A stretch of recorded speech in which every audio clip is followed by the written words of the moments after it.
I'm Alok Jha. I'm the science correspondent for The Economist newspaper. And I want to welcome you to this event, ChangeShapers, Changing the Way We Feed the World. I want to thank you all for joining us here today, first of all. And I also want to thank the speakers. I'll introduce them to you just in a moment. The format of this event will be that we'll have questions for our speakers. They'll discuss the thing I'm asking, they'll ask each other questions, and we'll take questions from you, the audience. So there's a function on this webinar where you can submit questions at the Q&A tab. So please do submit questions throughout the event.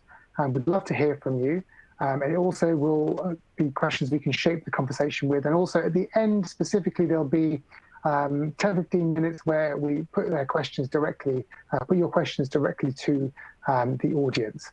There'll also be a set of polls throughout the event. So there'll be 3 questions where we'll ask you, the audience, a question, and then I will introduce some answers, and I'd like to just know what you think. So give me your sense of the questions I'll ask, and they're going to be obviously food-related questions.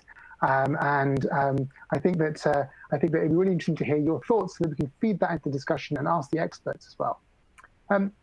Before I introduce my panelists, let me give you a few thoughts about why I think that this particular conversation about feeding the world is so important right now.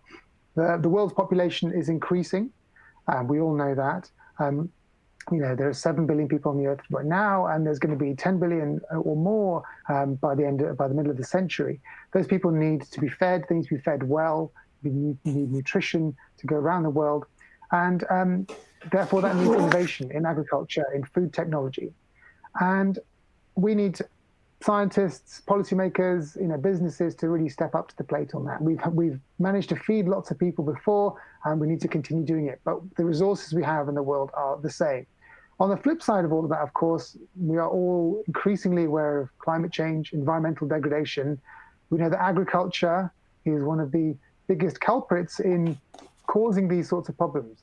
There's a reason for it, of course, but we need to think about how we increase that production without also increasing the effect on the planet. And so these are the things that sort of tussle between each other to get these scientific and policy problems sorted out.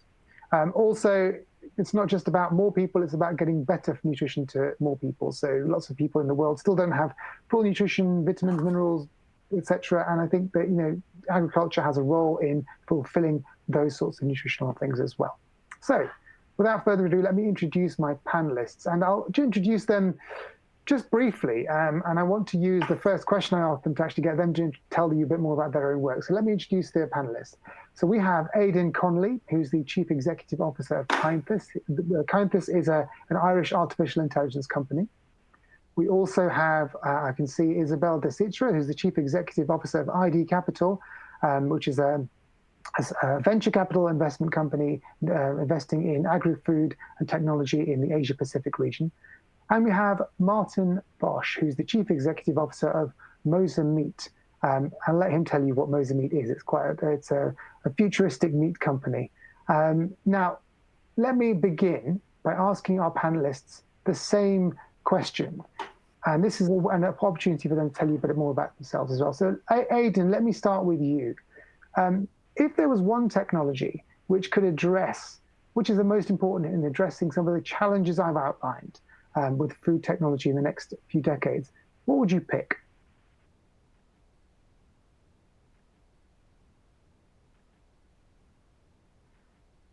So Aidan, I think you might be muted.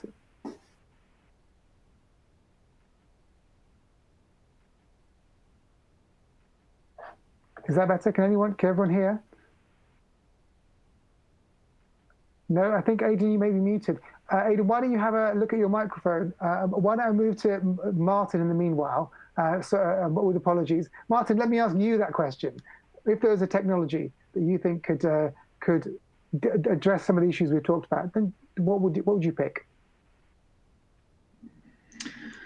Hi, Alok. Hi, everyone. Thanks for the question. Well, I think that's, for me, an obvious one. That's a technology me and my team are working on day in, day out, and that is to cultivate meat. To also answer your previous question, what does Mosa Meat do? We cultivate meat by taking cells from a cow. We take those cells through a biopsy, and we then use our technology to create substantial amounts of meat without harming or raising and killing any other animals, and without having all the negative externalities that come with conventional animal agriculture.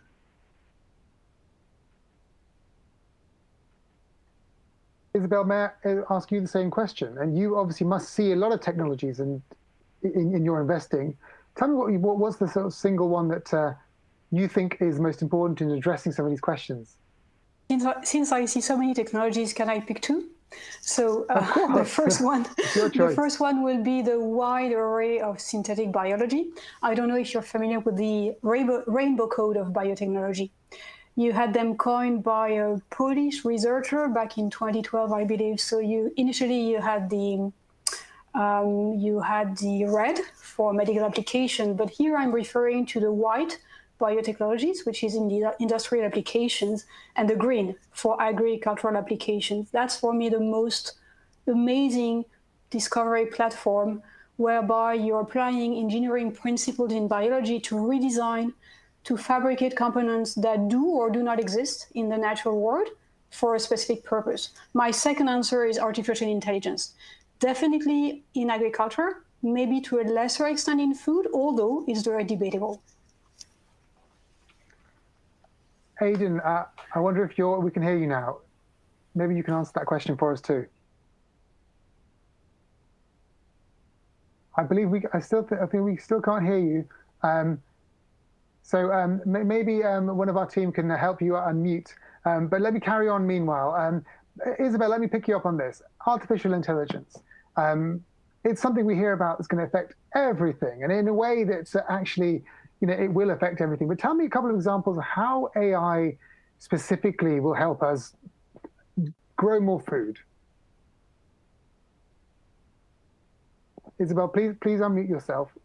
Yeah. So artificial intelligence really kicks in when you have access to large volumes of raw data, enough experts to tell you what's the meaning of the data. So it's like data engineering before you do any machine learning or deep learning. And then you can apply your machine learning algorithms. I have seen consistently a few sectors emerging, and guess what? After COVID, I think they're going to be accelerated. So first, we'll see the agricultural robots. We see companies developing and programming autonomous robots to handle tasks which are repetitive, which are very labor intensive, and they can do it with robots at a higher volume and a faster pace, and sometimes better than human laborers. Sometimes not. Then another field would be crop and soil monitoring. So here you would see companies leveraging computer vision and deep learning to really make sense of the data captured by drones, and apply the software layer to monitor the crop and soil health. All this leading to a more adequate usage of resources, whether it's water, labor, or input, of course. And predictive analytics, which is a very, very big promise. So we are still at the stage where many companies are trying. If I want to be honest, not so many are reaching the holy grail of managing to build predictive models, but it might be a matter of time. So there's obviously a lot of fronts there for agriculture to become much more technological. I wonder if you can tell me, it might sound very futuristic to have software layers on soil to work out exactly how to grow. I mean, farmers and agriculture companies are already quite technologically savvy, right? They're quite technology savvy, of course, and they are expert in their own domain. So if, for instance, I tell you as of today, there are about 250 species of weeds which have become resistant to herbicides. And it's a very solid case to try to spray less herbicides to avoid generating another generation of resistance. I can tell you the way agronomists embrace it is very, very sophisticated. They know very, very deep down what needs to be done, what should not be done. And no robot, no software will ever replace them, but they need to work hand in hand. And when you say it looks a little futuristic, I would just like to give a very concrete example, because it's inspired by the agenda of our conference next week. We are having our annual conference called Future Food Asia. Sorry, it's not to make the promotion of the conference, but let me tell you one point, which I think is very telling. There is a gentleman called Dr. Min-Wan Lee. We have invited him to speak about AI in agriculture, which in essence is not very exciting, if I put it this way. What is more exciting is that this gentleman used to be the chief data officer for Alibaba Cloud, used to work for IBM and Google before, left his job to set up his VC fund, has decided to invest in artificial intelligence, so far so good, and one of the 3 verticals he has defined is agriculture. And this in itself shows it's not science fiction. It's out there, but of course I'm not talking about replacing people.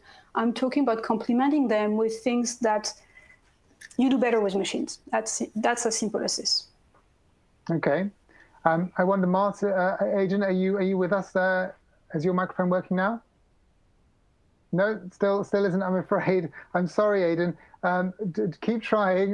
Meanwhile, Maarten, let me ask you about your technologies. So before you tell us more about the growing of the meat in the laboratories and so on, tell us what are you seeing in the world in terms of people's eating habits changing, or people's desire for more ethical foods? What's sort of pushing you in the direction of this innovation that you're making? Yeah, that's a good question, Alok. What we see is that people have a hard-coded craving for meat. I think in European countries, for instance, we do see people becoming more conscious of their meat consumption. I think recent surveys show that up to 50% of European consumers now label themselves as flexitarians. This is not yet really shown in the sales data, in the actual consumption, but people are becoming more aware. What's a flexitarian, just for my information? So those are people that eat less meat. So it's not a vegetarian where there's no meat, but just less meat. So only once or twice a week is the goal. On the other hand, we have a growing world population. You know, we're heading towards 9 billion people in 2020, and we have a prediction that the demand for meat, the global demand for meat, will increase with 70% in those years. So this is something which is huge, and which tells us that meat is really a part of people's culture. It's part of people. It's when people's standard of living is increasing, like for large populations in India or China, meat enters their diet, and this is driving this number of an increase of 70%. So if you then take a step back and see that currently, 80% of our agricultural land is used to for animal agriculture. The crops are fed to animals. They convert them into meat that we then all consume. If we combine the two, then this planet cannot bear the current system. We need to think differently. And I think what Isabelle is saying is super interesting and super relevant as well. But I think for when it comes to meat consumption and acknowledging that consumers will still want to eat meat in the future, and going back to your question, we really need to think differently. And that's, I think, where our technology can become very relevant and will be. Can I try again? Aidan, you're with us. How are you? I'm so happy. Nice to be. A little bit of adrenaline there. Anyway, please, I apologize. I'm not sure what happened. There's nothing like a bit of microphone muting in the modern era. I think everyone will forgive you. Aidan, let me ask you the first question. Thank you for joining us. Let me ask you that first question. Tell us about a technology or an idea that you think is going to really be one of the most important in addressing the challenges that I outlined at the beginning. Look, it's very hard to compete with the other two opinions that you've got already. They sound fantastic, and I'm very excited by what Mosa Meat is doing. But a little bit like Maarten did with his, I have to say that not only am I excited by artificial intelligence and what we can do with cameras, I obviously work for a company that does that, so that makes it even more exciting. I think the idea that we're bringing transparency into agriculture through technologies such as sensors, through technologies such as what we're doing at Cainthus is absolutely extraordinary. And for 10,000 years, we have farmed animals without really the ability to watch them 24/7, 365 days of the year. So I think from a consumer perspective, that transparency is critical. From an animal welfare perspective, it's critical. From productivity, it's critical. But most importantly, sustainably, we can produce food much more sustainably when we can see what's actually happening in real time. Okay, and that sort of speaks to what Isabelle was saying about the sort of AI aspects of this. You need data to feed into those algorithms to then glean insights, which I'm assuming then a farmer or a company can then use to make more food from a particular plot of land. Is that the kind of goals we're going for? It is, and I guess we're talking about precision nutrition. We're talking about precise use of fertilizer, nutrition for animals, for plants.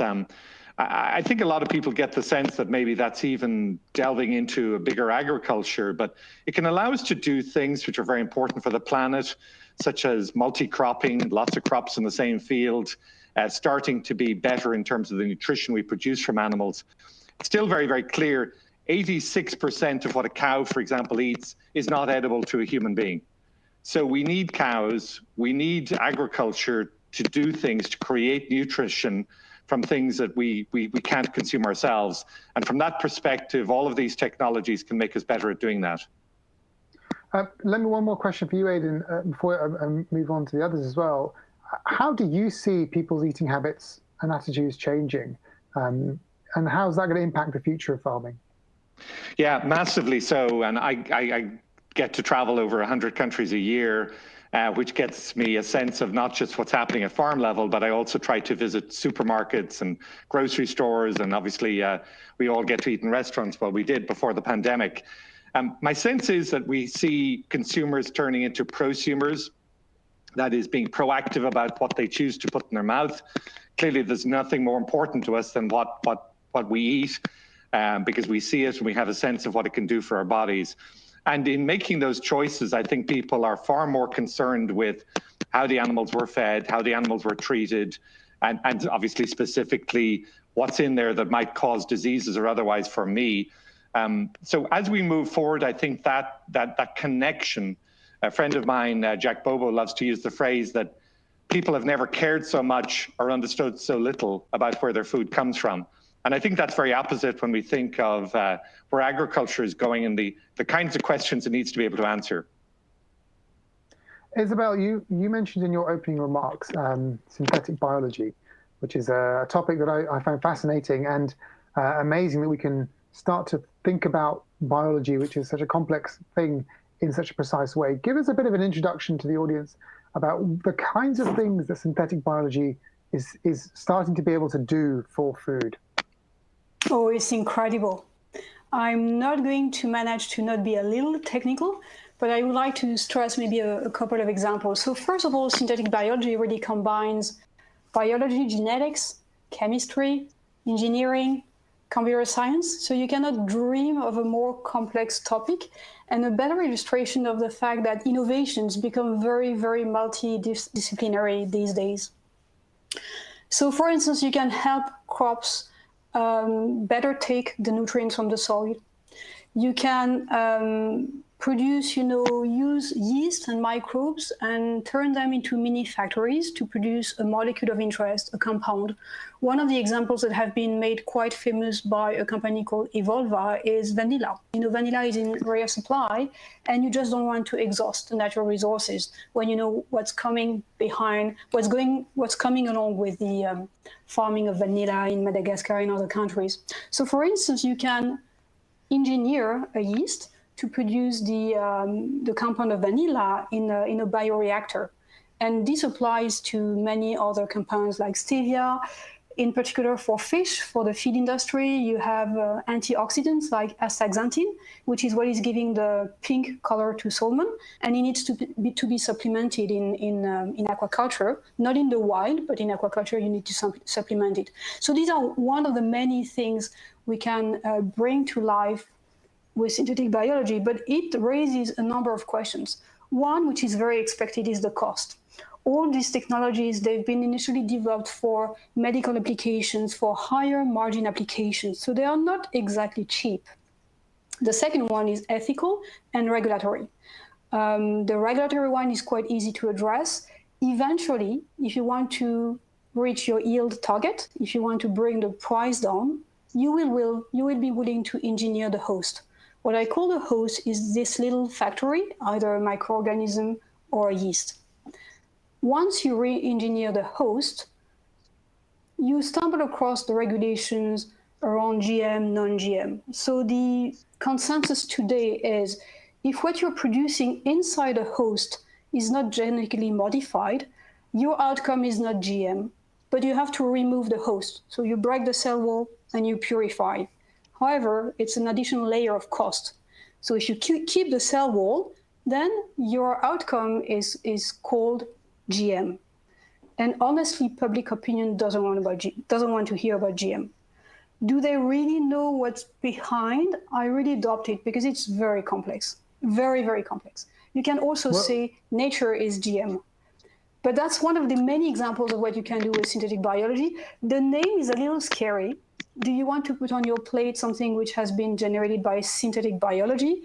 I'm quite sure consumers wouldn't be too excited unless they get to know what's behind, but it's definitely a very interesting path to explore. Well, let's ask our audience about genetic modification, because a lot of the technologies that you've described and that will be used in the innovation of food, especially if we want to make sure that it doesn't impact the environment so much, is genetic modification. It's getting more and more precise. It's a technology that is used every day in all sorts of industries. So let me ask the audience, this is going to be one of your first poll question, which is going to be, are you worried about genetic modification of crops and livestock? And you can ask these questions. We'll ask you this question. You can answer in the webinar screen, and you can say yes, very worried. Another option is yes, fairly worried. No, strong opinion at all. That's the third option. The fourth option is not worried at all. The fourth option is not worried. And then the fifth option is not worried at all. So just going through the options one more time. The question is, are you worried about genetic modification of crops and livestock? You should see something on your screen now that allows you to answer this. Option 1, yes, very worried. Option 2, yes, but only fairly worried. Option 3, no strong opinion. Option 4, not worried. And option 5, not at all worried. Everyone in our audience will have different levels of expertise and knowledge about this topic, and it'll be interesting to hear from you. And I suppose this audience is energized, interested in this topic, so you might know more, and so it might not be representative of the public at large, which, as Isabelle says, is often concerned by these sorts of issues. I think mainly through lack of interaction with it or knowledge of it. But it'd be interesting to hear what you guys think as well. So we'll come. You can answer those questions, then we'll come back and I'll tell you what the results are. But Maarten, your company, before we successfully got hold of Aidan, you were about to tell us a bit about Mosa Meat and how you do what you do. So synthetic biology, genetic modification, these are basic technologies for the kinds of things that you're doing now and will be doing in the future. And so you're very much a technology company in that respect. Just give us a bit of a background into how you make your products and how GM and synthetic biology feeds into your work.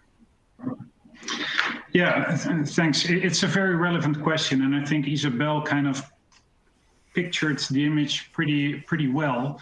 There's a ton of opportunity there, but it's also scary for the general public. And we've been testing this. So I'm actually very curious how your poll will turn out. We've been having our own polls or been doing research for the last 7 years about this topic. And indeed, people are, not in favor of having any genetic modification in their product. So we chose the way to do it without any genetic modification.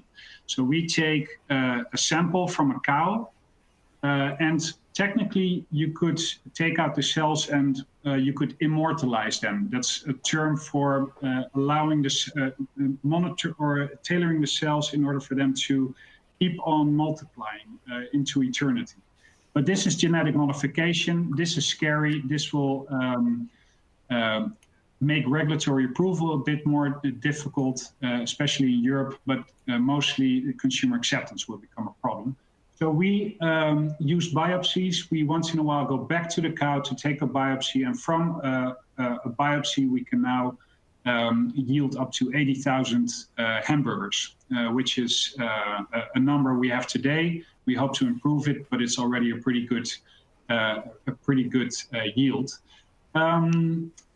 Yes, in broad term, we are also looking into, where's the exact boundary, because our cells need a lot of ingredients. Where can we source those ingredients and how are they produced? There are a ton of different options out there as well, where we're monitoring closely, what is considered acceptable to consumers and what is not. Can I ask you, Maarten, just a quick follow-up? You say that in Mosa Meat you're not using any genetically modified products at the moment. I wonder, is that because you don't need to, or is that because you are very sensitive to what consumers will want? Both. Yeah, it's we don't need to. It's maybe it would, if consumers were totally okay with it, we would have made different choices, and that would have resulted maybe in a different path towards getting this to reality. But we can do without it up till now. So there's no reason for us to include it. Okay. Well, we've got the poll results. So let's have those on the screen. So the question was, are you worried about genetic modification of crops and livestock? I preface this by saying that I think that this audience particularly is an engaged and probably has a bit more knowledge than the average general public. But the results are very interesting. So the results are that 15% of you in the audience are very worried. 34% are fairly worried. 12% of you have no strong opinion. 26% of you are not worried, and 13% are not worried at all. I find that interesting. It's almost half-half in terms of worried and not worried. If I can be very crude about it. So if you add up the very worried and fairly worried, that's 49%. And if you add up the worried, not worried and not worried at all, that's 39%, and then the rest undecided. Aidan, how do you respond? Is that surprising to you? Would you expect those sorts of results? Well, you may well have a more educated audience by the topic that we're dealing with today, so that's always a good start. I don't know. We get to very, very interesting questions on genetic modification and indeed other forms of science that sometimes make you wonder whether we just don't present the technologies better, whether we maybe there's a role to play in explaining the science behind what we do, trying to be clear and more transparent in how we do it. I know some of these technologies involve other things that perhaps we know consumers aren't going to like. So I think if the story is explained properly, GM technology is clearly gotten off to the wrong start, and I'm not sure we'll ever recover it.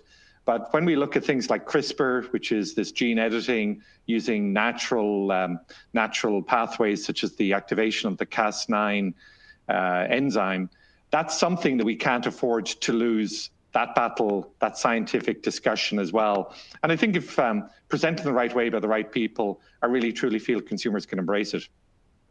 Isabelle, how do you respond to those results? I kind of agree with Aidan. So first, I'm positively surprised by the results of the poll. Your audience is definitely more educated than what I have been exposed to. And so they are open to the dialogue. The second point is, I think there are battles we cannot lose, as you said. There are battles we may win because they are underpinning research and innovations that are liked by the general audience. And here I could refer to the very simple example, urban farming. The idea of cultivating food closer to the consumers in large cities and urban deltas is quite well embraced by the general population. People like the idea of having food closer to their home place, right? So you have seen these vertical farming sprouting. If they're not vertical, these are rooftop farmings. They are also bringing some green to the cities, which is not a bad thing. It's relatively positively perceived. And you tell me you have any exception, but in my recollection, I think people quite like this direction taken by science and entrepreneurs. But if you think about the seeds we're using for urban farming, honestly, evolution hasn't designed seeds which are efficient for vertical farming.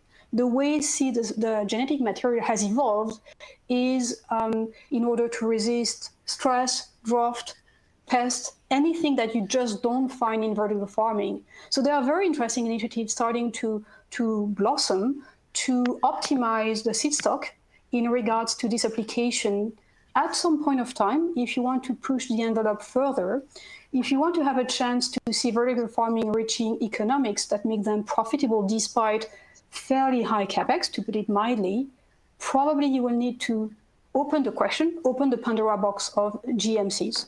And I would be very interested to see how the public opinion reacts to it.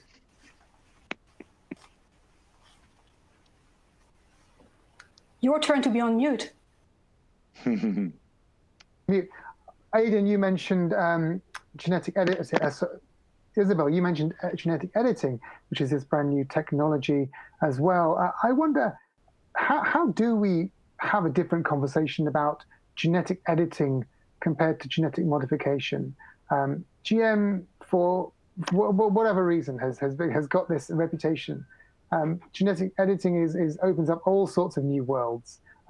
If you could give one piece of advice to scientists 20 years ago when GM was becoming big, what would you say? Well, I think we made the decision, and have made the decision over and over again in agricultural businesses, agribusinesses, to address farmers with the benefits and not consumers. And we're always surprised when consumers have an opinion. We're always surprised when they actually want to know how their food is produced. And it's clear that increasingly with the soapbox and the ability to communicate through the internet, that a small number of vocal people can even have a massive influence on the overall population.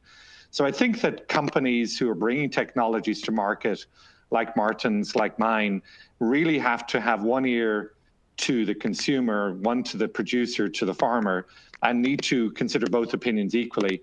When I tried explaining genetic modification to the average person, and I started introducing the idea of transgenic DNA being inserted into a plant, people naturally don't like the idea. When we think about CRISPR, which is clearly not bringing in external or foreign DNA, we're just simply moving the DNA within in a way that would be done in nature anyway. They're perfectly happy with that. So I think it's a communication issue and understanding that consumers have a right to and demand to understand more about how their food is being produced. Let me move the conversation on to some of the innovations that we are seeing right at the bleeding edge. Maarten said in his introductory comments about flexitarians, people who want to reduce their meat consumption because I guess through ethical reasons or for environmental reasons, and perhaps health reasons as well. More people in the world are going to want to eat meat, however, because we have billions of people who don't eat that much meat, and there's nothing to we shouldn't be stopping anyone from eating the meat if they want to do that. I just wonder what you all think of the alternative proteins industry. The groups of companies out there making things that are plants, essentially, engineering them specifically, using GM or not, using synthetic biology, certainly using high complicated agricultural technologies to engineer plants and plant proteins so that they feel, taste, smell, look like meat, as a way of getting people that fix that Maarten talked about, that they want to eat meat, but without having the environmental impacts.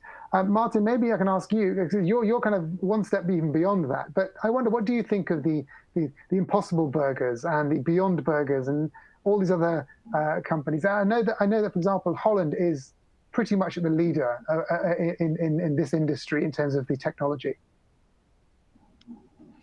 Yeah, no, I think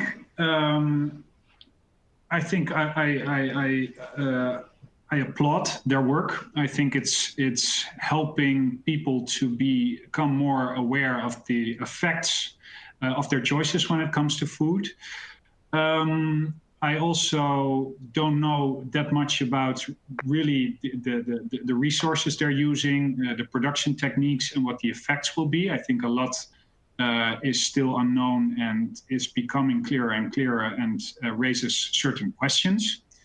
I think the fact that it's getting a lot of attention from the general public, or more and more attention, helps us to kind of paves the way for, in my opinion, the real substitute for meat, because we are producing something that's identical.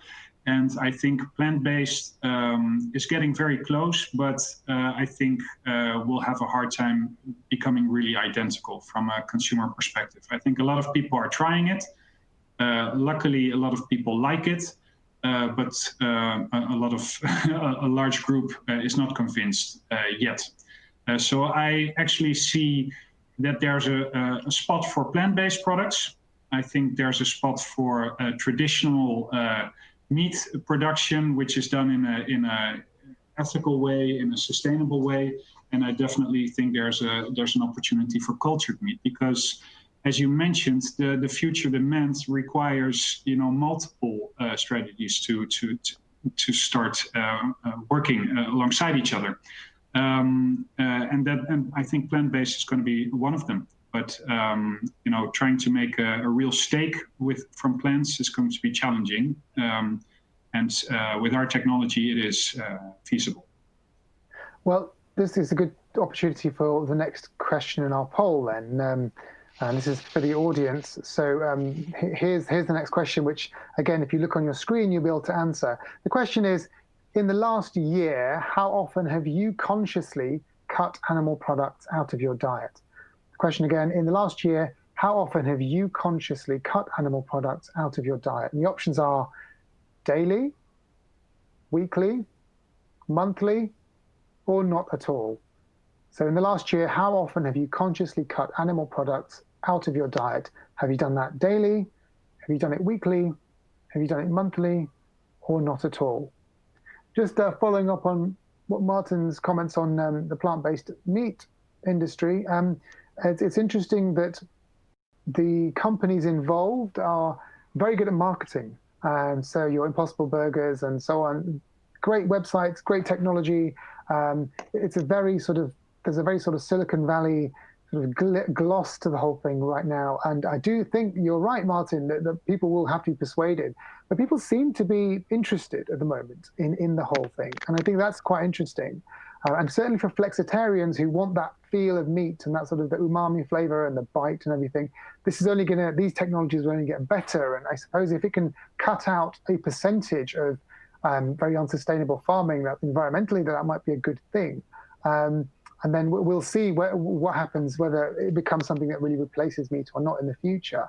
And I wonder, Aidan, if I could ask you, what's your view of alternative proteins, Impossible Burgers, these sorts of things? Have you tried one? Yeah. I'm not a burger person, but I have to say it tasted pretty good. And I love technology, so I have no issues with it. I think probably, if you ask yourself the question, what do you want to do in the future? We want to eat less. Certainly in the West, we want to eat less. We want to eat fewer calories. And I don't think it's a question of meat versus non-meat. We certainly want to eat less processed food in general. And that's the big challenge that we're having with the plant-based products. When you start reading the ingredient list, it's longer than your arm. Anecdotally, I did go to one fast food place and I didn't buy one of these burgers, but I asked about it, and the lady said she sold 3 that morning, and she hates cooking them because the smell from the fryer of the burnt soybean is just awful. So that didn't sound like it was a recipe for a long-term success. But like all technologies, these are going to just get better and better. Isabelle, can I ask you if you've tried any of these alternative meats? I have. I've tried pretty much all the ones I could. So first, I'm not a burger eater. I don't like burgers. So I'm a very, very poor tester. But I had them tested around by my family, friends, colleagues. They usually say it's not bad. You would also notice that between the version 1 and the version 4, 5, 10, 7, you name it, there is a very, very significant progress. Usually when you look for the first generation products, they are okay at best. And you need to give credit to these entrepreneurs for having tried and having continuously improved their products. So yes, I've tried. On whether I believe in this sector, yes. On whether I believe it's overhyped, yes. I would like also to stress one point. You're talking about alternative proteins, and then you're jumping to plant proteins. There is nothing new in plant proteins. What is really, really new is this notion of transforming them in such a way that you're emulating meat. And so we wanted to encourage a healthy debate in our conference and beyond on the nutrition value of these meat emulates, because it's not just to criticize them. It's just to say, when you start to see new propositions coming on the market telling you, look, this product has the taste and the texture of pork, meat, beef, you name it. For me, it doesn't make much sense. It's like trying to fool the consumer. Eventually, you also want to have your proteins. You want to have your amino acids. You want to have your nutrients. So I'm very, very interested in the beginning of the science behind what it means to move full swing to a plant-based replacement diet. And I don't believe the science is there. Beyond Meat has just released a piece of research that has been done by Stanford. Very interesting, because it's the beginning of it. It's not very, very deep, but hats off, because at least we have the beginning of an element of science on this. Okay, well, we have the results of our poll. The question was, in the last year, how often have you consciously cut animal products out of your diet? So 13.8% of people say daily, 31% say weekly, 24.1% say monthly, and 31% of people not at all. Now, obviously, the difficulty in interpreting this is that we don't know amongst those people how much meat they're eating anyway. So if you're someone who doesn't eat any meat, then you don't need to cut any out at all, do you? Or why would you? So anyway, interesting results. Almost a third of people aren't really doing much about it at all, and only, well, a good 40 or so percent weekly or daily, which is significant. I mean, that's not nothing. I think it'd be interesting to hear from you, Maarten. You know, just to round up the meat thing, is for plant-based proteins. Let's stick to that. Is that a stepping stone towards, you know, the kinds of things you and competitor products of yours are going to be doing, which is to make steaks and burgers and other things in laboratories? Is it just a stepping stone? Because it might take a while for technologies like yours to become very mainstream. Am I right? Yes. So, your question, is it a stepping stone? Not so much from a technological point of view. We use a different technology. But I do think it's a stepping stone from consumer acceptance point of view. We already see that if we ask consumers their willingness to try or buy cultured meat, that we see a shift in the last, let's say, 5 years towards a positive attitude. And this is, in my opinion, also driven by the fact that, you know, plant-based alternatives and other influences out there in the media are driving this with consumers. It raises their consciousness or their awareness of their choices. So I think it is, from a consumer perspective, a stepping stone. Yeah. Okay, well, I think that I want to take some audience questions now in a moment. Lots and lots of them are piling up, and it'd be good to sort of hear what you guys want to hear from our panel. But I just have one more question for my panel before we get to that, which is I'm just, you know, curious, in a lot of the technologies we've talked about are very Western. So the plant-based meats, obviously, Maarten, you're based in the Netherlands, and you know, we hear about these Silicon Valley companies doing all sorts of innovation. At the other end of the world, Isabelle, you're working in Asia, and we often hear about a lot of the innovations in agriculture needing to be introduced so that we can feed more people in that part of the world in a more nutritious way. I wonder if you could give us just a quick picture of the innovation and technological prowess and culture in Asia. In food, of course, not everything. Yeah, Asia is keeping us busy day in, day out. That's where I'm living, and we've decided to focus exclusively on Asia just because we believe the dynamics is very different. And of course, as you can appreciate, there is not one Asia. So first, the challenge of proteins in Asia is a challenge of access to protein, very, very different than the challenge in the West. Who are we to tell people that didn't have access to enough proteins, animal proteins, for decades, and tell them, hang on, you need to stop eating beef because the West has been eating too much beef for decades. So that's not how it works. So there is definitely an appetite for the regular, traditional animal protein. And depending on the countries, it might be chicken, like in India, it can be pork, like in China. When it comes to innovation, you see everything you can see in the rest of the world starting to grow. We are really on top of it. We can safely say that Asia is probably about 5 years behind the US and Europe in alternative proteins, but they are catching up very fast. Another pointer which is very interesting is that if you take the example of Beyond Meat and Impossible, they've been spotted by the layman because of their communication, their marketing. For one, their IPO. For the other one, their very successful fundraising. What you see in Asia, first, you don't see it because you have many, many innovations which are spearheaded by food conglomerates, SMEs, medium-sized enterprises, realizing that they have the know-how, they have the network, they have the capabilities, they know how to handle, they know how to trade, they know how to distribute plant proteins, and they're trying to pivot to plant-based meat. Because honestly, from a business perspective, it's good business, you make more margin. So the innovation is is everywhere, but is not as visible as what you can see in Western countries. You also see the beginning of cultural meat in the region, in Singapore, in Japan, and in China. Absolutely.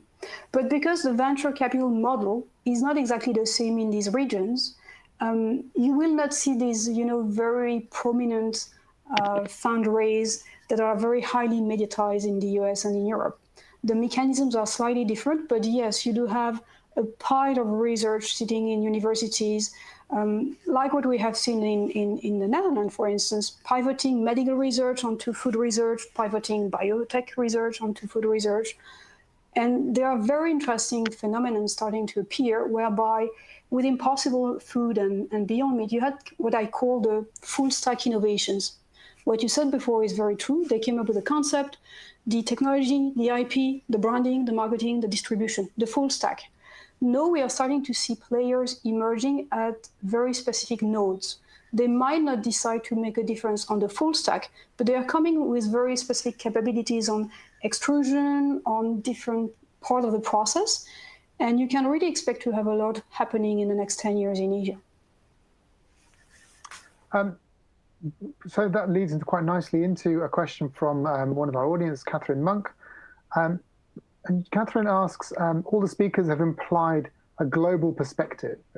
How confident are you that access to these technologies, the whole range of technologies, will be shared equitably across countries and cultures? Aidan, can I put that to you? Yeah, I suppose that the concern is when we listen to the discussion about the vaccines and who's going to own the vaccine for this pandemic and who won't, that we've got to think about that. I think certainly from an Asian perspective, which you've just asked, I've had the chance to spend a lot of time in China. Clearly a leader in terms of artificial intelligence. We think of the BAT, Baidu, Alibaba, Tencent, really leading the world, but also the world's largest consumer of pork, world's largest consumer and producer of pork, major producer of chicken. And we see some of the similar trends in terms of India, et cetera. So from my perspective, I really, really feel that we're going to see these technologies embraced at different speeds around the world, but not necessarily slower. Clearly, the United States has some advantages in terms of its venture capital model. Clearly, some of the entrepreneurial efforts, specifically with respect to food and agribusiness, the Netherlands, Israel, New Zealand, even Ireland, certainly leadership positions, but very, very exciting things happening in South America, Brazil in particular, very exciting things happening in Asia, Singapore again being very much a pole for that. But so I think it's lots of trains on the tracks, some of them moving faster than others, not necessarily that at the end of the day that any one part of the world, particularly the Western world, is at an advantage over the developing world. Maarten, your company is a commercial company, and so obviously, if I ask you the question, how do you make sure that you're available everywhere? And that's one of your goals, right? Is to be available everywhere possible. How do you ensure that, though? I mean, I wonder, are your intentions to sort of sell your products and similar all over the place, or do you have specific markets in mind? Do you know that there's any interest in certain places? No, our goal is to become a global player. We want to make impact, prevent livestock from being raised and slaughtered, and that can be anywhere in the world.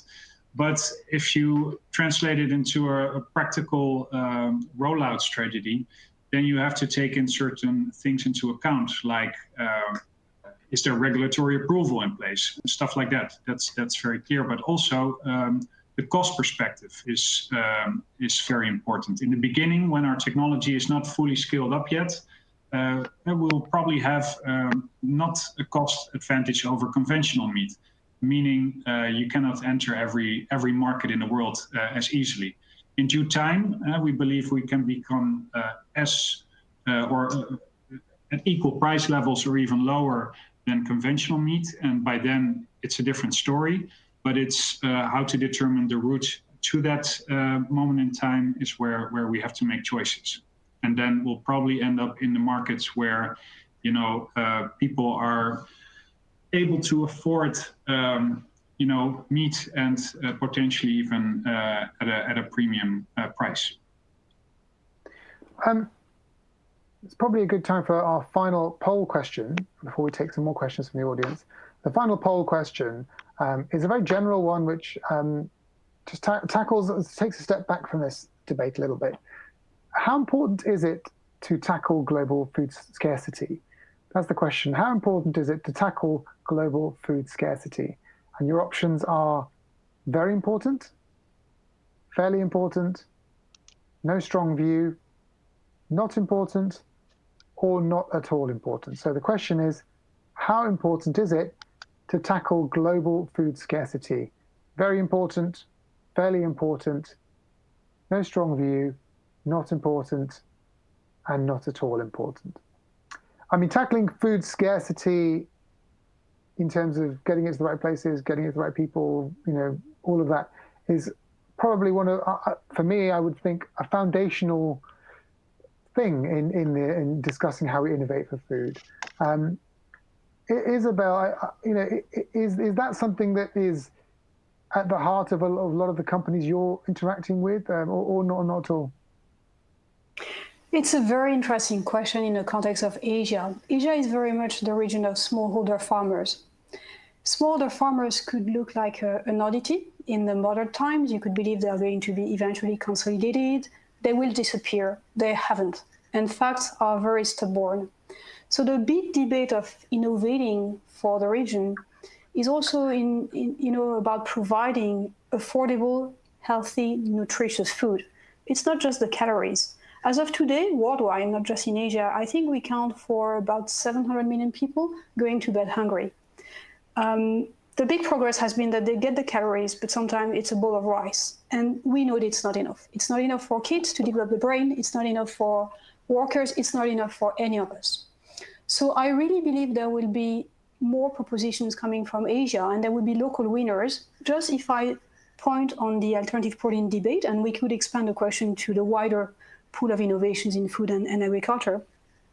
I believe there will be some local winners just because the price sensitivity is very different. And what is at stake with alternative proteins is not just to replace the grass-fed beef, which is of excellent quality. It's to replace the cheap, not so healthy meat, of course. But this very cheap meat is also bought because it's cheap. So you need to be very, very sensitive to the price point. As an example, we have done a startup competition across Asia Pacific on plant-based meat, and we have selected 2 winners with our partners Buda and Givaudan. One of them is a Thai company who's coming up with burger kind of patties, and their price point is half of the one of Beyond Meat. Because it's really important in Thailand. You cannot price the products the way you price them in Occident. So to your question, is it important? It's essential. When people don't have enough food or not the right food, you have inequalities, you have gender disparity, you have riots, you have wars. It is important, of course. The question might be the how, and this is why I think we need to move away from this kind of Esperanto of plant-based meat. There needs to be multiple solutions, and there will be local solutions. Okay, well, the results of our poll are in. They're quite interesting. Maybe expected, but let's see. So the question was, how important is it to tackle global food scarcity? And so our audience have said, 86.8% have said it's very important. 9.4% say it's fairly important. 1.9% of you have no strong view. Also 1.9% think it's not important, and no one thinks it's not at all important. So I would say an overwhelming majority of people think food scarcity is a very important issue. And as Isabelle, you said, the question is not just is it important, it's how do we deal with it. We're running out of time now, but let me ask you one more question perhaps to wind up our conversation, which has been fascinating and touched on so many different things about the future of